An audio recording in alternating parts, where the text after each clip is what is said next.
아무래도 요즘에 특히 모버역물 수술에 대해서 문의하시는 분들이 많긴 하거든요. 어떻게 보면 좀 국제적인 추세와도 맞기는 하고요. 이제 아무래도 모버역물을 원하는 이유는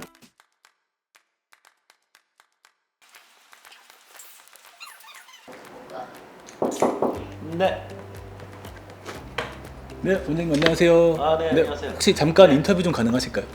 네, 괜찮습니다. 원장님 요즘 코 자체를 자연스럽고 예쁘게 설명하기 위해서 네. 무보형물 코 수술을 찾는 환자가 많아지고 있는데 네. 무보형물 코 수술이 뭔지 좀 간단하게 설명 한번 부탁드리겠습니다. 콧대나 코끝을 자기 조직으로만 사용을 해서 올리는 것이죠. 그래서 대개는 이제 늑연골을 많이 쓰긴 하고요. 그 외에도 귀연골이나 무슨 근막이나 또는 진피 이런 것들을 사용해서 자기 조직만을 이용해서 콧대나 코끝을 올린다.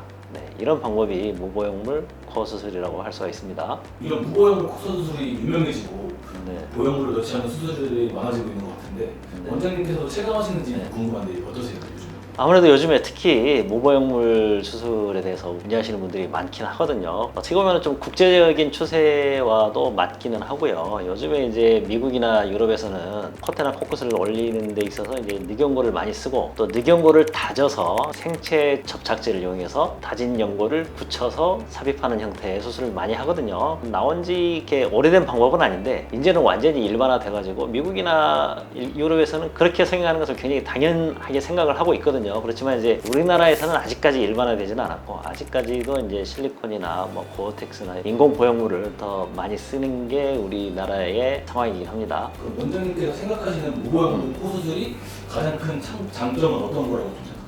이제 아무래도 무보형물을 원하는 이유는 보형물에 대한 두려움 때문이겠죠. 보형물에 대한 문제가 아무래도 있기 때문에 예를 들어서 이제 심각한 부작용은 이제 염증이 생기는 거, 염증이 심해서 또 구축이 생기는 거, 그다음에 뭐 또 수술이 잘못되면 뭐 보형물이 삐져나오거나 뭐 삐뚤어지거나 이런 이제 부작용들이 있기 때문에 이런 부작용들이 두려워서 무보형물 코 수술을 찾는 분들이 있거든요. 보형물에 대한 어떤 두려움을 가지고 있거나 보형물에 대한 합병증을 이미 경험을 했거나 내 몸에 이물질이 들어가는 건 너무 싫다 이런 분들은 이제 자기 거를 써야 되겠죠. 그런 경우에 이제 무보형물 코 성형술을 할 수 있겠습니다. 그러면 가급적이면 이비인후과 전문의와 상담을 하는 게 좀 최우선일까요? 사실 큰 차이는 없다고 생각을 하고 그렇지만 이제 어떤 기능적인 문제가 있거나 내부에 어떤 문제가 있거나 아니면은 비중격을 뭔가 조작을 많이 해야 되거나 그런 경우라면은 이비인후과 의사가 조금 더 특화된 면이 있다고 생각을 할 수 있겠죠. 그리고 원장님 간혹 성형 어플이나 성형 네. 정보 카페를 보면 보형물을 사용하지 않으면 코 형태의 유지가 좀 어렵다 이런 말들이 네. 많은데 네.